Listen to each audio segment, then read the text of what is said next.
All right, shalom, and welcome to another show of GMS Levy Packers, giving all praises to Yahweh Bashem Yahushua as always.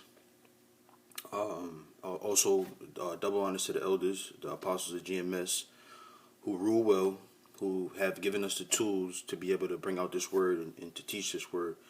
And salutations and honor to you other brothers that are out there teaching the word in sincerity and truth.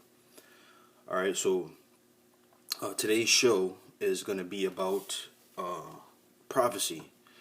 I'm sure you. A lot of people here, us at GMS, we always talk about when we speak to those people in the so-called Black consciousness movement and their the books that they follow, like the Enuma Elish, the epics of Gilgamesh, and all those different books that they follow.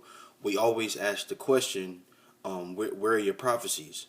Where is the word that says what condition these people would be in these times? And none of those books have any prophecy. So the reason why I want to touch on this is because prophecy is what makes the word what it is, which is what makes it the truth. Prophecy is the book's stamp of approval, if you will. Like when you go to, I'll give a personal testimony to give an example. When me and my son's mother split, we had to fill out a documentation to say that I was allowing her to take him to whatever state she was taking him to, and it was a homemade document, but to make it legally binding, we had to go and get a stamp from the notary public. And they pinch down on the paper, and it puts a little seal on the bottom of the paper or anywhere on the paper, and it then becomes a legal document. It's now legally binding, even though it wasn't drawn up by a judge or some lawyer or something like that. The document is now legally binding because it's been sealed, and it's the same thing with this truth, with the Bible. The prophecy is like that seal of approval. It's what lets us know that what we're reading is true because they were prophesied about and then they actually happened. So I'm gonna touch on a couple of things. Hopefully I hit all the points. Sometimes when you do these shows, you forget some things, but hopefully I hit each point, and there's some brothers out there that get edified by this. So I'm gonna start with there's I have my notes here. It says there's many things that have happened in history that were prophesied before they happened, and namely, if you go to the book of Daniel, it talks about the four major empires that would occur in history on this earth. You had the Babylonian Empire, and then you had the Medo-Persian Empire, then you had the Grecian Empire, then you had the Roman Empire. And then, of course, you have America today, but America is nothing more than a continuation of that fourth empire, that Roman Empire. All right, so what I wanted to do, I wanted to go into Daniel's and read that, but I wanted to touch on something specifically from Daniel's, the 7th chapter. So I'm going to start right here. It says, this is Daniel 7:4. It says, the first was like a lion and had eagles. I'm sorry, let me start up a little bit. I'll start at verse 2. It says, Daniel spake and said, I saw my vision by night, and behold, the four winds of the heaven strove upon the great sea.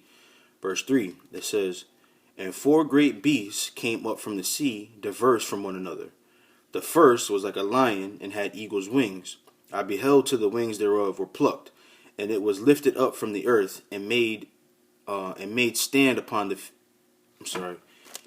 and made stand upon the feet as a man, and a man's heart was given to it. Verse 5, it says, and behold, another beast, a second like to a bear, and it raised up itself on one side, and it had 3 ribs in the mouth of it, between the teeth of it. And they said thus unto it, arise, devour much flesh.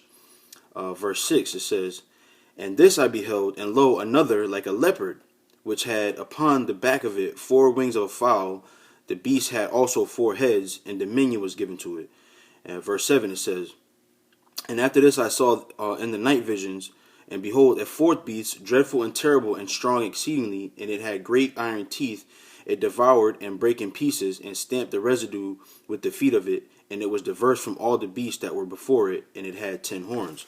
So those are the four empires that were prophesied about before these so-called empires or kingdoms came about or came into play. Okay, so there's a couple of subtleties that you have to look into to see how you know it's talking about these certain empires. So if you look at the Persian Empire, it says how it was raised up on one side, and if you look at the Medo-Persian rulership, the Persians, even though both the Medes and the Persians ruled over that empire, the Persians were the stronger of the two, so it raised itself up on one side. All right. Then you have the Roman Empire, and it talks about it being strong exceedingly, and it had great iron teeth. The Roman Empire was known, or it gained its power throughout the earth by its military. Okay, that's what it means by those iron teeth. But what I wanted to touch on specifically was the Greeks and how Alexander took over. Because I have this article here that speaks about his excursion or his encounter with the Jews at that time. Okay, and when he went into Jerusalem, they actually read this prophecy to him to let him know that he was the leopard that was being spoken of, and he actually went into the temple and praised the Lord. All right, so it's an article from. It's an article from the Jewish Encyclopedia. Okay, you can look it up. It's JewishEncyclopedia.com. And this particular excerpt is it says Alexander the Great. It's about Alexander the Great. All right, and it's gonna outline the first part of his encounter with the Jews. Okay, so I wanted to read this real quick. It says the celebrated conqueror of the East. 356 to 323. Also, pay attention to that because Alexander was out of those four kingdoms, he was able to take over the most amount in the shortest period of time, which is why he's known as the leopard. So I'm read verse 6 again in Daniel's the 7th chapter. It says, "And after this I beheld, and lo, another like a leopard, which had upon the back of it 4 wings of a fowl. The beast also the beast had also 4 heads, and dominion was given to it." So he was like a leopard. If you know the characteristics of a leopard, leopards are fast. So it was an ode to how quickly he took over all the lands that he took over. All right, so it says 356 to 323, which is roughly about. I'm sorry, that's his lifespan, but his rulership was anywhere between 336 to 323, which is about 12 to 13 years. All right, it says by introducing Hellenic culture into Syria and Egypt, he had probably more influence on the development of Judaism than any one individual, not a Jew by race.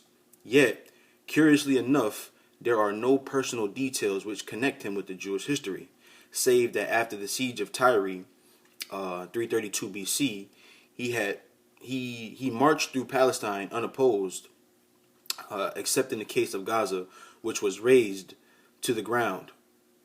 Excuse me. He is mentioned by name only in the apocryphal First Maccabees 1 and 8.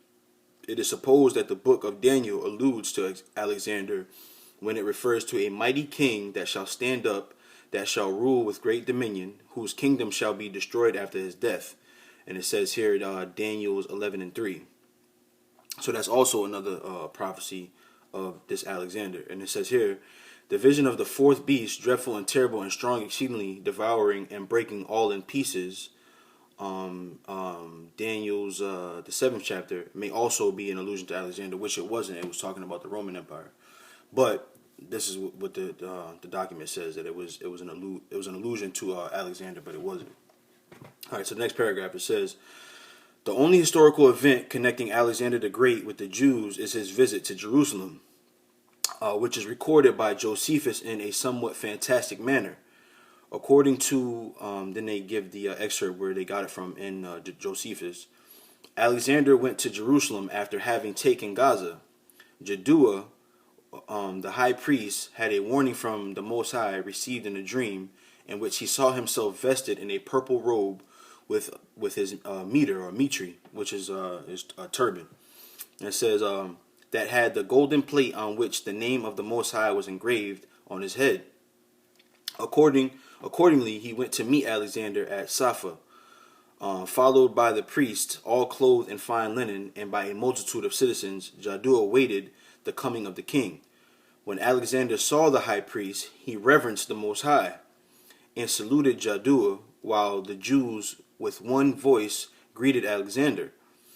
When Parmenio, the general, gave expression to the army's surprise at Alexander's extraordinary act, that one who ought to be adored by all as king should adore the high priest of the Jews. So this general was upset that Alexander had saluted the high priest and gave reverence to him. But this is what his reply was. It says, Alexander replied, I did not adore him, but the Most High, or the power who hath honored him with this high priesthood. For I saw this very person in a dream, in this very habit, when I was at Dios in Macedonia, who, when I was considering with myself how I might obtain dominion of Asia, exhorted me to make no delay, but boldly to pass over the sea, promising that he would conduct my army and would give me the dominion over the Persians. Now, if you watch Alexander, there's two movies. There's Alexander that outline Alexander the Great's life. You have one older one that was created or that was made in the 70s sometime, but they had a more recent one that this guy here, Colin Farrell, played Alexander. Now, if you watch that movie, and you'll see how adamant he was about fighting those Persians, even to his elders and his other army men, even to their disagreement, he was adamant about taking over the Persians, even though they were undermanned, they were in a bad position. He felt like he knew in his heart that he was going to take over, and this is why. The Most High came to him in a dream, and then he saw these Jews, man. They told him that he was going to win. They told him that he was going to win those battles against the Medes and the Persians. So that's why he was so adamant about taking on that battle. So it says here, Alexander then gave the high priest his right hand and went into the temple and offered sacrifice to the Most High according to the high priest's direction, treating the whole priesthood magnificently. And when the book of Daniel was shown him, and then it gives the verses here, 7 and 6 and 5 through 8. It says, wherein Daniel declared that one of the Greeks should destroy the empire of the Persians, he supposed that he was the person intended and rejoiced thereat.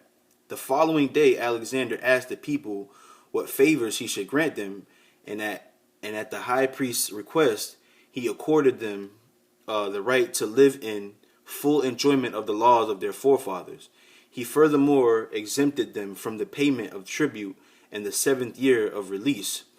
To the Jews of Babylonia and Media also he granted like privileges, and to the Jews who were willing to enlist in his army, he promised the right to live in accordance with their ancestral laws. Afterward, the Samaritans, having learned of the favors granted the Jews by Alexander, asked for similar privileges. But Alexander declined to accede to their request. Accede to their request. The historical character of this account is, however, doubted by many scholars. Of course, because it's in line with the scriptures. Okay, but so you have two different accounts. You have the account of Josephus, and you filter it through what the scriptures say. So it has to be true. The scriptures say between by 2 or 3 witnesses let all things be established. So you got this account in Josephus that talks about Alexander being that leopard, and then you have the account in the scriptures that is in line with it. So that's 2 or 3 witnesses. So it has to be true. So it says here, although according to Josephus, Alexander permitted the Jews to hold the country of Samaria free from tribute as a reward for their fidelity to him. it was he who Hellenized its capital.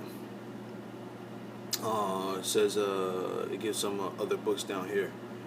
All right, so that's the account when Alexander visited Jerusalem, and they actually read the book of Daniel to him, and Daniel lived around the time, I got it written down here, around the time of 600 BC.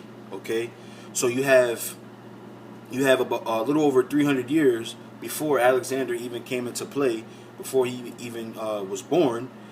He was prophesied about. Okay, so the prophecy is what solidifies this book. All right, so there's a couple more scriptures I want to read, and then I'll close up. It says here, this is Isaiah 42:8.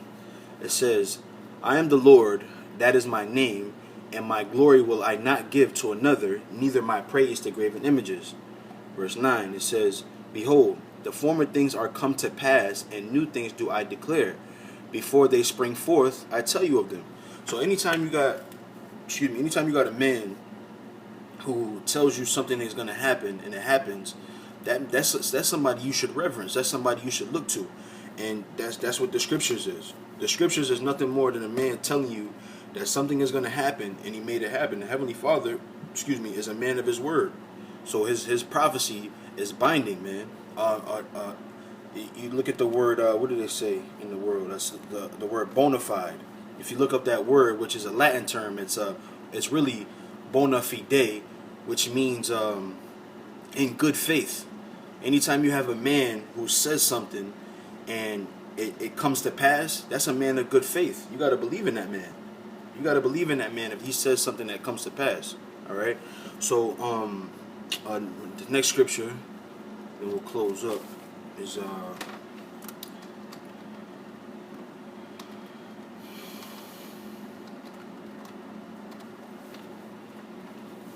this is Isaiah 55:11. It says, so shall my word be that goeth forth out of my mouth. It shall not return unto me void, but it shall accomplish that which I please, and it shall prosper in the thing whereto I sent it. So when the Lord says something, man, it's gonna happen. All right, and this is why we ask these other groups, where is your prophecy? These guys like Polite and Sa and what's the other guy there? Sarah Seti, and all these different men that try to come at us with this Africanism or this Egyptology or whatever you want to call it. They come at us with these things, but where are your prophecies? Prophecy is important, because then because we can't really go into we weren't there. In other words, we weren't there when Alexander the Great was living. We weren't there, so only thing we have to go by is the prophecy. That's the only thing we have to go by. That's how we know that we're the Israelites. That's how we know that the Lord is coming to deliver us. That's how we know that America is going to be destroyed, because of the prophecy. So the question still remains: where is your prophecy? Where is it? Where's the book, or where's the excerpt that says that the so-called Negroes will be in slavery, that the so-called North American Indians will be in slavery, that the so-called Puerto Ricans will be in slavery? All these people that you claim that you love. Where is the prophecy that says that what their condition would be? Why are they in the condition that they're in? The prophecy says why we're in these conditions, but you guys just talk. All right. So I hope the point was made. And there was brothers that were edified. Again, we want to give all praises to Yahweh Hashem Yahweh Shai as always. It's because of him that we're able to have this truth. And we thank him for giving us the elders who we give double honors, the apostles of GMS, and honor and salutation to you other brothers that are out there teaching the word. And until the next show, shalom.